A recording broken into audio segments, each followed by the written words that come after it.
Hello friends, today we are going to discuss about restraints and seclusion. I am Dr. Suresh Badadmat, Professor of Psychiatry, working at NIMANS, Bangalore. Before I start my presentation, I would like to place this disclaimer. This presentation is for academic and training purpose only. This is not an alternative for professional legal opinion. For professional legal opinion, please do contact an advocate. Conflict of interest? None.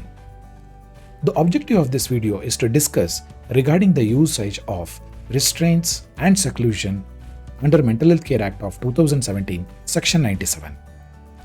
This video is aimed for doctors, psychiatrists, mental health professionals like clinical psychologist, psychiatric social worker, and specifically for psychiatric nurses who are providing care for persons with mental illness 24/7. Persons with mental illness and also family members of persons with mental illness should need to see this video. Mental Health Review Board members, Mental Health Authority, both state and central authority members, and also advocates. The Mental Health Care Act of 2017 was passed in the Parliament and received President assent on 7th of April 2017. In this video, as I mentioned, I'll be discussing on restraints and seclusion, which have been clearly drafted under Section 97 of Mental Health Care Act of 2017. Section 97 is crystal clear.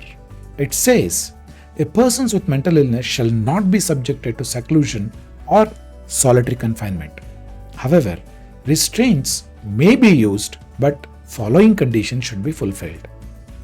The physical restraint may be used only to prevent imminent or immediate harm to person, and it has to be authorized by the psychiatrist, and to be used for a period absolutely necessary, to be documented in medical records. The nature of restraint, time, duration, monitoring, and justification of restraint has to be clearly documented, and shall not be used as a form of punishment or deterrent against persons with mental illness, and it never should be used on the ground of shortage of staff. Further, NR should be informed regarding the restraint within 24 hours, and it has to be done under supervision of psychiatrist.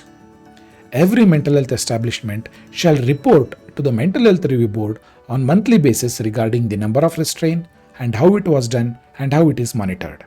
And Mental Health Review Board can warn the mental health establishment if they are unnecessarily using restraints too much.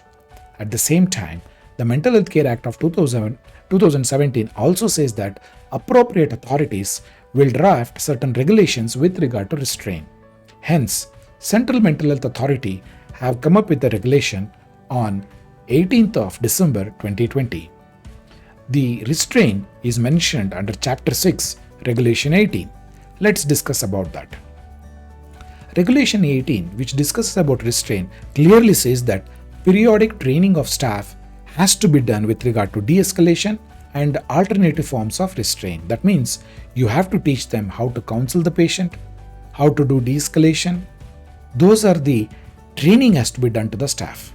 To discuss with NR regarding the option of sedation so that we can avoid restraint. So that has to be discussed. Further, monthly report of the restraints has to be sent to Mental Health Review Board in Form E, and it has to be signed by the person who is in charge of mental health establishment. And this is Form E. Form E has three parts. Part 1, which talks about demographic details, that is name, age, gender, sex, provisional diagnosis, date of admission, nature of admission, and indication for the restraint. That has to be clearly documented. Informed consent of the NR, taken or not, if not taken, why. That has to be clearly documented. The second part is regarding the physical restraint. What was the date? When was it started and when it ended? So the duration of restraint has to be documented. At the same time, there is a duty casted upon the psychiatrist to document the monitoring process. That is with regard to blood supply, blood pressure, pulse, or any other parameters which are vital for persons with mental illness need to be documented under Form E.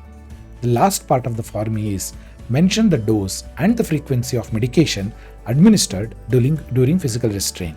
that is medication, dose, route of giving the medication, frequency, total dose and side effect. And this Form E has to be signed by the person who is in charge of the mental health establishment. To conclude, my dear friends, solitary confinement is completely prohibited under this legislation. However, restraints can be used. It has to be authorized by the psychiatrist.